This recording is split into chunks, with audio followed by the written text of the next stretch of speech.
I wanted to take a minute to talk about a number of things that are going on that actually get quite depressing.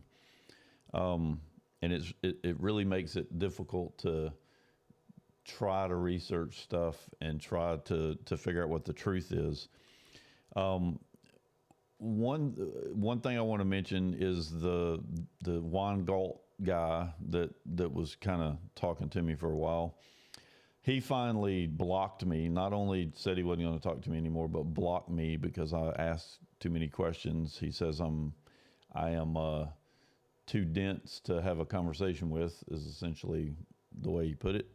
And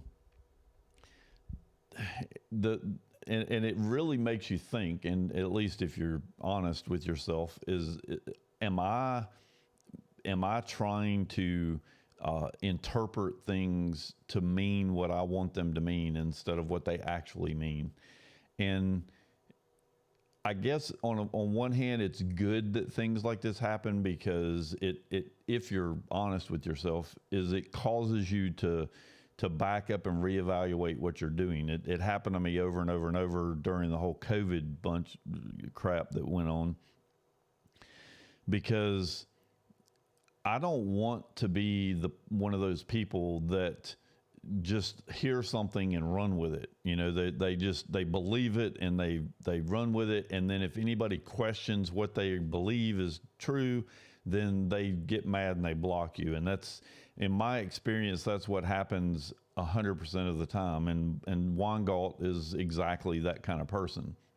He hides behind a made-up name. He doesn't let anybody know who he actually is. And then he runs around and pretends to be something that I don't know if he actually is or not, which is this big, highfalutin constitutional attorney. Maybe he is, maybe he's not. But a lot of the things that he said just don't make any sense. And, you know, I've covered some of those things. Just the supremacy clause only covered the federal government. It didn't have anything to do with the states. The Bill of Rights didn't have anything to do with the states, and they didn't have to respect any of them. I just, on and on and on, these things just don't make any sense because the Constitution itself invalidates a lot of those comments. So I don't know. All I can say is that I am honestly trying to find the truth. I am not trying to interpret the information to fit my narrative, because I don't actually have a narrative. If we're required to pay income tax, then I'm going to pay income tax. I'm not standing out here, trying to build a war against something that there's nothing that you can do about it.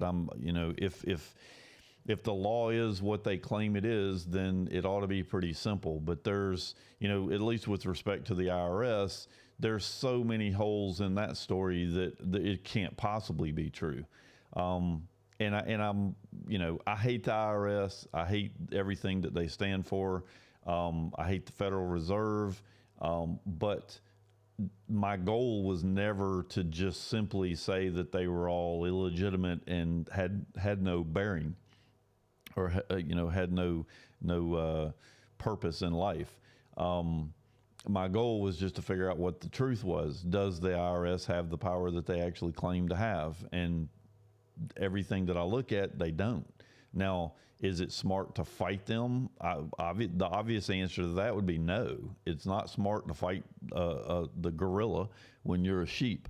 So, I'm not trying to suggest that, me standing up and fighting with the IRS is a smart move, but at the same time, I want the truth. And if they're lying to me, then that's what I want to discern. If that's the case, I want to know. So, but the end result of all this is that I offend pretty much everybody that I get around, because I'm not interested in someone's opinion.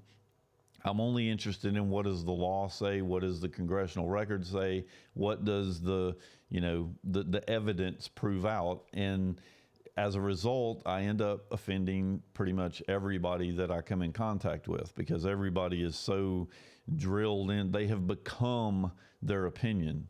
They don't have an opinion. They actually have become that thing. And so if I question it, if you go up to somebody that believes in Q and you question the fact that Q has been 100% wrong in everything that this person or thing or whatever the hell it is has said, all of his predictions are all so vaguely written that Nostradamus would be proud.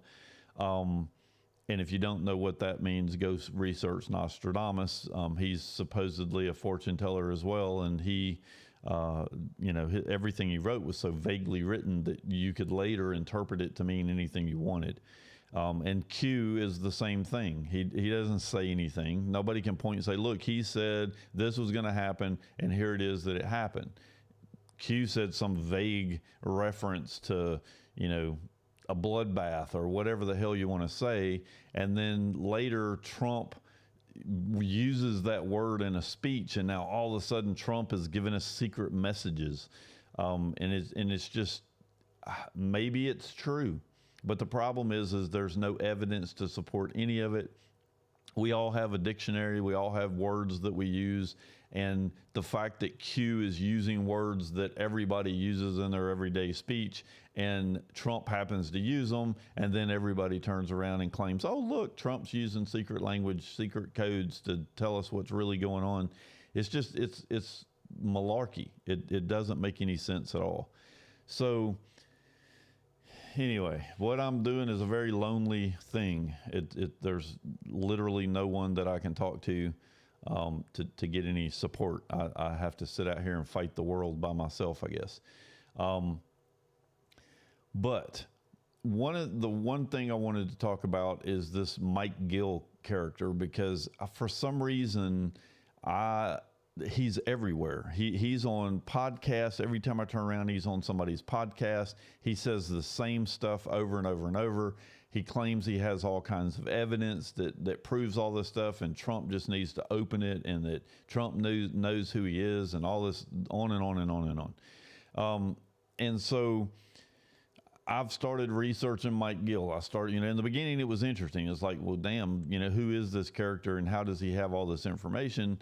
But then the more you look into it, he never actually says anything. It's another Nostradamus. He talks in vague interpretations of what the hell he's talking about. And then he says he's released all of the information and you just need to go look at it. Well, this is an example of his information. And I just wanted to, so here's an Aaron Day legal notice. So let's take a look. So the first mysterious thing is that these things are all JPEG images. They're not actually documents. And it claims that this was a legal notice. So let's open it up and see what it is.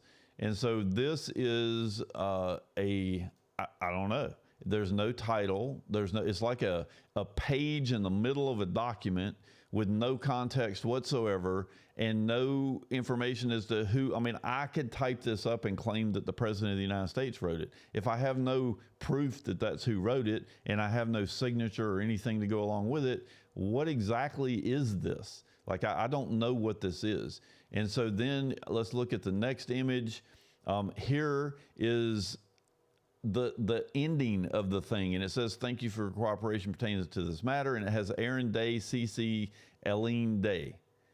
There's no signature. There's no, I mean, what did Gill type this up on his computer and just put it out there as if it were evidence? Because there is evidence that Gill was found guilty of fraud, and he's had to pay millions of dollars, hundreds of millions of dollars to cover, a bunch of fraud that he was doing inside of his company. He has lawsuits with former or past employees that, claim that he was doing all kinds of illegal stuff. He obviously is not opposed to, lying. So you have to take all of that stuff into account.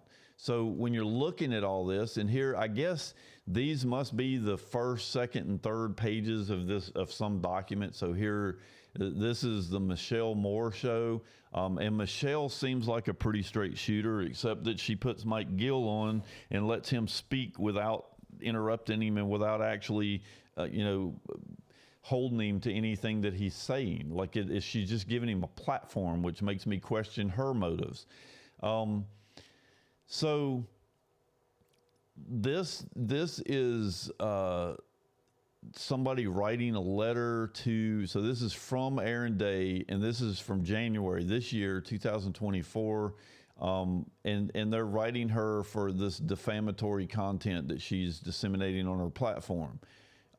So we have this information. I don't know why this is part of Gill, but and then it gives information down here as to what, I don't know why would you put evidence of all this conspiracy? Why would you put a letter like this in your content? Like it makes no sense whatsoever. Other than they're writing her to tell her to quit defaming them because he's talking all kinds of stupid shit.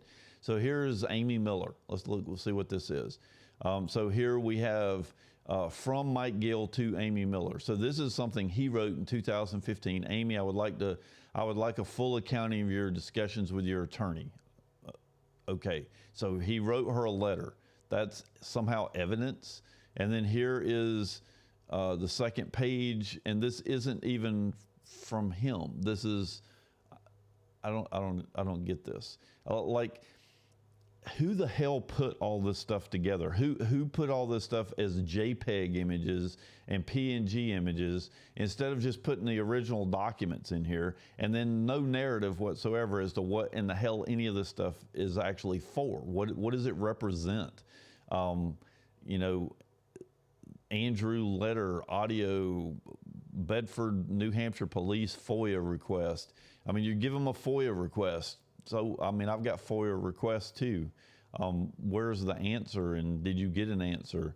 And just let's see what this is. So this is Pamela Dawson. Good afternoon. I did email you last week to find out a reason for the question how you got the case number. I had trouble finding it in the archives, but have since located the case and is now in review for the proposal. I should let you know within the week. Here's the thing. These people in the government are constantly, let's see, this is page 4. Like, why in the hell do I have to sit here and look at a bunch of images? It's maddening. So here's one of 4, Bedford Police Department. And this is from Michael Gill, criminal complaint. I am in receipt of the above reference correspondence from you dating July 46, 2016. Criminal complaint, subject request for protection for witness Michael Gill for state of corruption regarding criminal allegations pertaining to Dick Anagast, Andrew Cruz, and William Greiner. So then we have to go to page 2, exhibit, I mean, the whole damn image. Well, here we go. This is actually is this a PDF? Oh my God, he actually produced a PDF. This is interesting. So this is a case summary.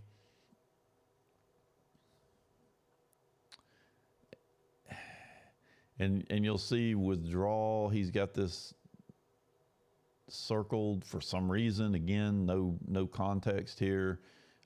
Exhibit B. I mean, what this is supposed to be showing, I just don't understand. I don't know what this document is supposed to be providing in the context of the letter, which I guess we don't have. We literally don't. So we have a folder here with some exhibits, and we have absolutely no idea. All right, so let's see what this is. The mortgage specialist. So this is Dick Anagast. I don't know how you say his name. That's these 3 guys versus Michael Gill, his company, and John Doe trustee process defendants. So it says on 2016, appeared before the court to address motions to recuse the court, disqualify, motion to recuse the court on his recusal list. In dispute of the testimony provided by Attorney Gordon at the 2016 hearing, Shaheen and Gordon began working for the defendants in 2002 until 2009, although billing statements indicate through 2009, Attorney Sanders did not withdraw. I mean, I haven't gone through this particular document because almost everything in this dump is image files. Like he'll have text messages. Like I'll go back through and see what this particular case is. But just as an example, if you go, I don't know, Ted Little text. I mean, this is a good example. So this is, think, Ted Little text, and it's written, looks like it's written on a notepad or something, or maybe printed up and put in a notepad. What is this? Like, what in the world is this proving? Because I don't see that it's proven anything at all. Like this text message is completely, and they're all this way. You know, here's another one. So again, this is blacked out, but again, we don't know who this is written to or what it's even talking about. And most of these text messages, the one thing that you can glean from them is that Mike Gill is a horrible writer. Like he has typos and grammar errors so badly that it's hard to read what he's even writing. But this is what people are producing and claiming is evidence. No idea who he's talking to. I know something that you do not know that you should know. Very, very valuable info. Leverage. What if I can prove you right about Alan Pincus and Ray Pollock? What if I can show you legal documents about your divorce that you have never seen in files? I can show you pics ranging from Mr. Walker to your ex. Okay, so he's getting, I don't even know who wrote this. Like, I don't even know who wrote it or what it's about. Like, it's very, very confusing. And if he walked into court and produced this as evidence, no wonder it got kicked out of court. And no wonder Trump doesn't want to look at any of this stuff, because it doesn't make any sense. It's just a bunch of folders with names, murder attempt transcript. Here, this is something interesting. Again, PNG images, not the freaking documents, just PNG images of stuff. And when you go through and read this nonsense, it doesn't, it's two people talking about Mike Gill, it appears, but Mike appears to be in the conversation. Like it has Mike listed in here as being, I was told he's making $4 million a year. Mike, yes. I mean, it just, the whole thing is weird. Like this whole thing reeks of someone that is pissed off about, you know, losing his company and everything else, and he's just trying to blame everybody that might have had something to do with it, and he doesn't have any evidence other than him typing a message to somebody, making an accusation, and then when they reply back, he puts it in he takes a picture of his screen and claims that that's evidence. I mean, that's what's so crazy about this entire thing. So this is another, there's a Gill box. This is a Freedom Channel broadcast, Gill box, the true story. And it's got this other, I don't know who this guy is. This is FCB. This is somebody that talks, I guess he's got a lot of research and stuff. He's from Australia. His claim is that Gill is full of shit, and he lies and he cheats, and he's not worth listening to. But then he puts this guy, whoever he is, on to talk, and I'll give you a few. Let me get over here. Let's see where. I mean, just listen to what he's saying. Show you his exact location in Fredericksville, Maryland, down to his protected witness place where he lives. It's a halfway house for protected witnesses and criminal informants. So we also had a contact in the Pentagon that was going to get to, and I'm talking one step down from General Milley, literally one step down from General Milley. You think I'm fucking joking? Many of you know who that was. After telling him how concerned I was and he couldn't fuck around, that if you wanted to protect people and fentanyl, it has to go through the political process to make changes. And Elizabeth Harris was waiting for that information in Phoenix, Arizona. We had 3 people who were in contact with her chief of staff, waiting. And then you saw Elizabeth Harris drummed out of Phoenix. That was Mike Gill. Mike Gill knew it because the FBI told him, his FBI handlers, he was not to release the documents. You got to understand. But here's the question. They're saying that Mike Gill is an FBI informant, and they're saying that that they are not letting him release his information. That would imply that he has information. But that doesn't make any sense, because if the FBI are handling Mike Gill, then why is Mike Gill going around all these podcasts and talking all this shit?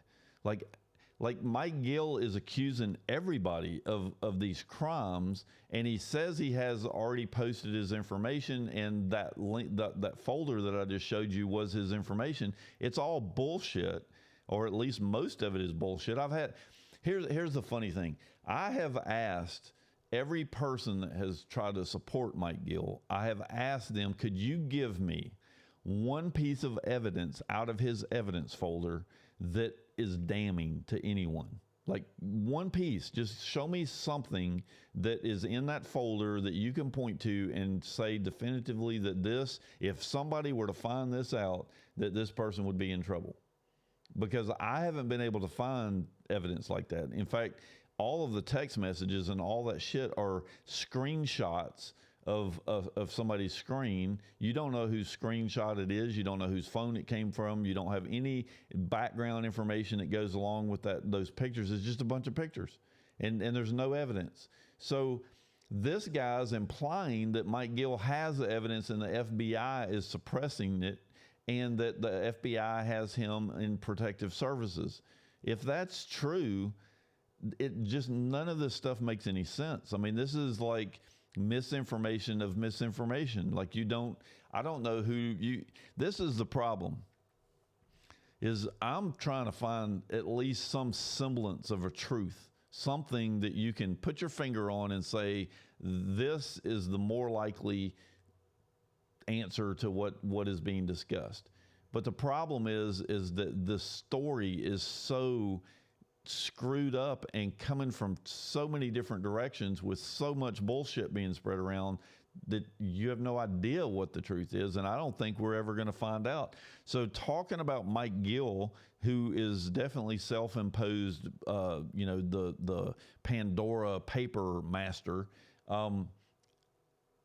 we might as well stop talking about the guy. Like, quit letting him come on the air, because either produce the freaking evidence that you claim to have, or shut the fuck up, because it's nothing but a distraction. And all of you people that are supporting him, I mean, what in the hell? Go do your own damn research and look at what he's claiming that he has. If he can't produce it, then stop listening to him. But for God's sakes, quit propping him up. Quit acting like he's got some story to tell when all he is a pissed off person that's just saying bad shit about everybody that he can say. And him getting billboards and putting, negative shit up on billboards, no wonder he was sued. I mean, I don't know. It's very odd. The support for Q and the support for Flynn. And by the way, I don't have a problem with Flynn because of Mike Gill, because I don't believe Mike Gill. I have a problem with Flynn because Flynn is not a smart guy. He's been a Democrat his whole fucking life, and he worked under Obama, and he's not a fighter. He was in the politics because he's a politician. How in the world are we going to trust a politician? Because they all lie for a living. And Flynn is no different. Flynn picks up the story of the day, and then he pretends that story is true. Flynn was all into the Q conspiracy. I mean, go back and look at his videos during the 2020 stuff, and you'll see that he was knee deep in in all the Q conspiracies, and every single thing that he said never happened. None of it ever happened. And now all you people run around and say that literally every single person that we see is fake. Nobody's real anymore. That's not the real Trump. That's not the real Biden. That's not the real. Well, I mean, what in the hell? Maybe you're right, but where's the evidence? Where's the proof? It drives you crazy. Like, it literally, I don't know. It makes you want to quit, and I think that's what their whole goal is. And I think what you're witnessing is the destruction of the internet. Like I've said before, we have taken the internet to its farthest extent. It's no longer a learning tool any longer. It's now a misrepresentation of facts tool. It's a misinformation battleground. Who can put out the most twisted misinformation above everybody else? And so, all of us are sitting here pretending that we're better at this than the mainstream media. But the truth is, the mainstream media got all of their facts from a single source, and they were required to report on those. That was pure misinformation. The internet, and every single person on the internet that is posting all of this stuff, they're getting it from other people that you don't know that have an agenda. Every single person on earth has an agenda. I have an agenda. My agenda is to find out what the truth is and expose it. That's all my agenda is. I don't even care what it is. If Obama turns out to be a good guy, I will report that he actually did some good things. Right now, I think Obama is evil, and that he single-handedly has started the big push to take down America. But I don't know. Did 9/11 happen? Of course it happened. The buildings came down, but was Bush involved, or was he actually fighting terrorists? The evidence shows that the government was actually involved in all of that stuff. It just, I don't know. We've got to somehow form a think tank that doesn't have an opinion, that we don't any of us have an opinion of a subject when we take it on, because, religious people are already in a deficit, because they are going to automatically take the position of the person that is religious. That they're going to do that every time. They're not going to pay attention to what they do. They're going to pay attention to what they say, and that's a known fact. In fact, I wrote an article that I was going to try to have published in the local newspaper about religion and politics, and maybe I'll just end this on that thing. I never actually contacted the newspaper about this, and it's not finished, but I'll read it on here just to kind of give you an example of where my head is with all of this stuff. So this, and it was meant to just be a short little piece to write up, but it says, could it be said that a religious politician is more dangerous than a known criminal? A criminal we know and can look out for in our dealings. Even a successful criminal has only advantaged himself with the few he touches in life. So, and my point is a criminal is, he's not world renowned. He's a criminal in his own environment.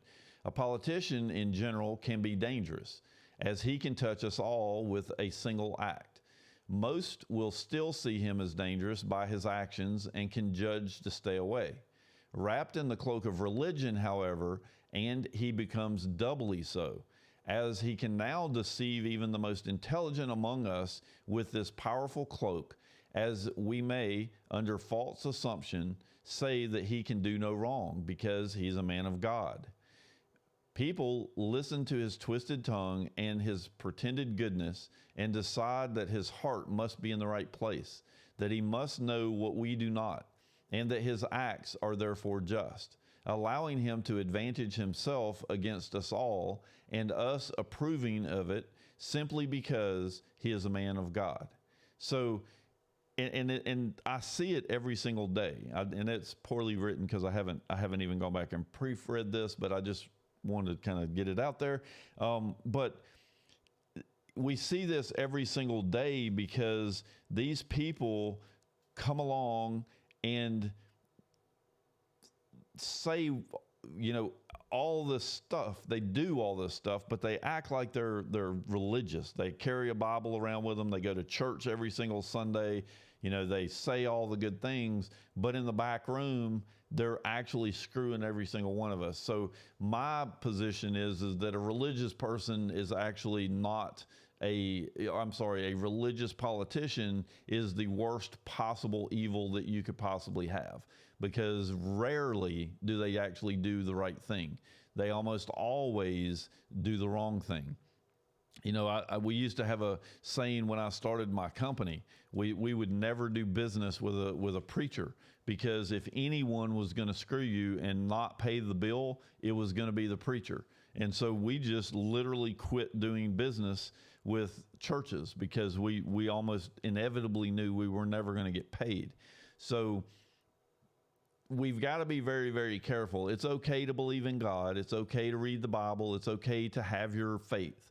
But pushing that faith onto another individual and assuming that they have the same convictions that you do just because you both pick a Bible up every day is a very risky proposition. It's a very unhealthy thing to do. So all I'm trying to say is what I'm doing is depressing. It's very difficult to stay motivated to keep researching stuff. But you people need to actually step back away from the emotions, step back away from the religion, and just ask yourself if the story that you believe in actually makes any sense. A great example is, I'm talking to somebody on Telegram that hit me up, and they're a QAnon person. And they believe in General Flynn and Trump and all this stuff, and they're very religious. But I asked them, I said, I don't believe in Q because everything he said has been false. He's given no specific thing that actually came true, at least not that I can think of. And if it was, it would be, a needle in a haystack, because he's put out so much bullshit that, at some point, some of it has to come true. But they couldn't give me anything. They just said, oh, there's lots of things. There's lots of examples, but there's no example being put forth. Like if you were to ask me a question on anything that I have researched, I can pull up my Obsidian database, and I can come through here, and if you go to any subject that I've researched, look at all of the folders and all of the information. And I have, if you go into a court case or you go into a code section, I have my personal notes there with it to kind of, lay out what I believe is being said here, how this links to other parts of the code, or other topics. It's, I'm actually doing research, and I have no opinion of any of this stuff. Some of the stuff that I get into, I wish was true, but then when I start researching it, it's complete bullshit. So it's, I'm trying to be as honest as I can. The Juan Galt guy, when I started talking to him, I stopped putting any information out, because I literally went back through all of my research to figure out if I had been misled, if I was misinterpreting the things that I thought that I was reading. Some of them I was, and I've corrected those, one of them being that the United States is a federal corporation. That is a misreading of that particular code section. So I've gone back and corrected the things that I have discovered that I was wrong in. But at the end of the day, there's just so much information out there that it gets very difficult to disprove everything. The all cap name, I was asked recently about, well, you didn't provide any links to back up the fact that the all caps name isn't real. Well, how do you post links that something's not real? I mean, it's gets a little bit hard to prove things are negative, that they don't exist. It should be on you to prove that the all cap name actually has some significance. None of you have, none of you can, none of you ever will, but you keep acting like I'm the problem because I'm pointing out the fact that none of you can back up the all cap name claim. How am I the bad guy? So I'll end this video now and just say, everybody needs to really do their own research. You need to try to use a little bit of common sense when you're listening to these people, because they rarely are telling you the truth. And all these podcast things, if you see one guy all of a sudden pop up on 10 different podcasts, you should really ask yourself what the hell's going on those podcasts. Like, how did this guy get around to those particular podcasts in such short time, in a short time frame, when it's impossible to get in touch with those people? That none of them respond to any of your requests, or I mean, there's no email listed. Hey, if you have a story or you want to, a possible interview or whatever, there's no way to get in touch with them. So somehow those people all just happen to wake up and go contact the same guy and get interviews with him. There's just some weirdness going on here that just is not sitting right. So question everything, believe very little.